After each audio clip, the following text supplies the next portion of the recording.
was not our next Mythbusters. White Rabbit Project was not our next Mythbusters. My favorite one that we pitched and got a proof of concept done, but didn't actually get on the air because people are stupid. Do you remember when we filmed a pilot for Frankenstein? Oh yeah, Frankenstein was my favorite. Like that would have been. I mean, who knows? We might still sell it.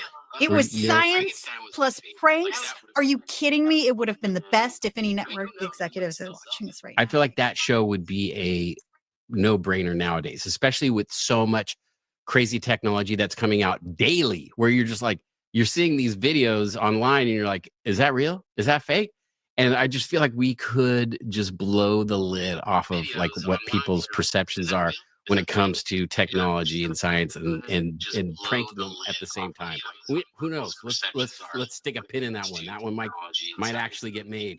I mean, other than that, you did the Explosion Show. I did America Declassified and Strangest Trips. I did something called Positive Energy. You did some really cool stuff too. Testing. The whole the Explosion Show was kind of like a joke. I remember I was watching Vice TV and I was just like, all the shows on that were like my favorite shows. There was like the pizza show, there was the ice cream show. It was basically husk nu alle sammen, at I kan skrive til mig, og så kan vi tage det derfra og se, hvordan og hvorledes det kommer til at køre. Ice cream places. And I was like, what do I know? I know explosions. And so as a joke, I was like, the Explosion Show. That's a no-brainer. Let's see if we can pitch it. So I had met Jeff Tremaine, who was the creator of Jackass and the executive producer.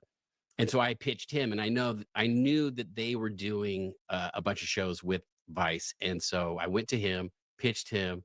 They were like, we love it. Let's take it to Discovery and see what they do. Discovery picked it up, and it was one of the most fun jobs. We just traveled around the country blowing stuff up. I mean, it was like a dream come true. And I remember it was a really, really good show. It was missing one thing though. Like it was missing one little thing that I think would have made it wildly really, really successful. Carrie? Me. It needed me. Like, why was I not with you blowing stuff up? Like, come on. That is they wanted this is how they described it in the room. They're like, we want a Wild Boys for science. So basically, you remember Wild Boys with I do. Chris Pontius and Steve-O, where they would go out into the wilderness and mess around with animals. They wanted that for Science Channel. Didn't think I could be a wild boy. They have no idea I have the sense of humor of a 12-year-old and like to do dumb stuff. I'm just putting that out there. That's on my resume as like my skills. That's your gift. But it was weird doing that show. We went to a lot of the old places that we did all the explosions, New Mexico Tech. Til jer, der ser med, så er I mere end velkommen til at skrive i chatten, og så må vi finde ud af, om vi kan finde ud af et eller andet sjovt der. That like memory lane of seeing these people who we hadn't seen for years, and get to reconnect and blow some stuff up. I miss some of that old crew, like the guys from New Mexico Tech, also like our range master JD Nelson. He's like retired now. I still feel like we probably still have an in with some places though. I think we could still blow stuff up.